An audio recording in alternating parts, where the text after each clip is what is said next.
with what I've seen so far, I believe the real prices of petrol are still likely to go up in the coming weeks.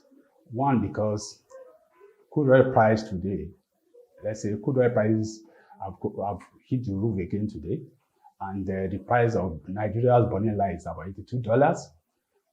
The price of burning light is about $82 too. So I think last week the price of Brent was around $78. So if the traders go back to the market to import petrol again, the price may have changed because of the rising cost of crude. And then again, if you look at the exchange rate, the naira exchange rate, the naira is still very weak. As of last Friday, I think the naira rate to the dollar was almost like 800 naira. So if you look at those factors, crude oil price is moving up, and then naira weakening at the high and low market. So I think what government may need to do is to look at the naira exchange rate and try to do. I know it's they are allowing market forces to determine the rate, but government could still find a way to play a role so that they can manage the exchange rate in such a way that it won't move us to a situation where petrol price locally could hit 1,000 naira per litre. So that's mine. Then two, I think it's that time we looked at speeding up the completion of all these crude refining projects in Nigeria. So the Dangote refinery thing has a capacity of 750,000 barrels per day. I know that Port Harcourt refinery too is undergoing rehabilitation, and the project is supposed to be completed soon. So I think government should also look into all those areas and ensure that those projects are quickly completed.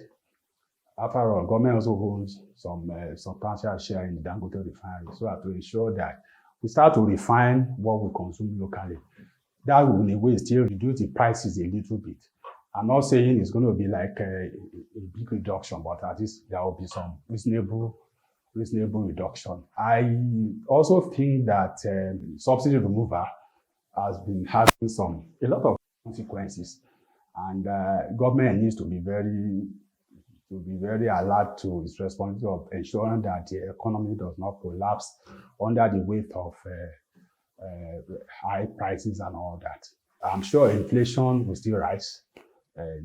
It's already rising rather, and the government needs to be awake to its responsibility of ensuring that the masses are allowed to breathe, you understand, because it's getting to a situation where people are finding out to breathe. People are trekking because they can't afford to pay bus fares.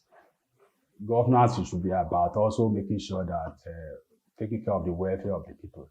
So, and no economy will grow if the people are hungry and angry and weak.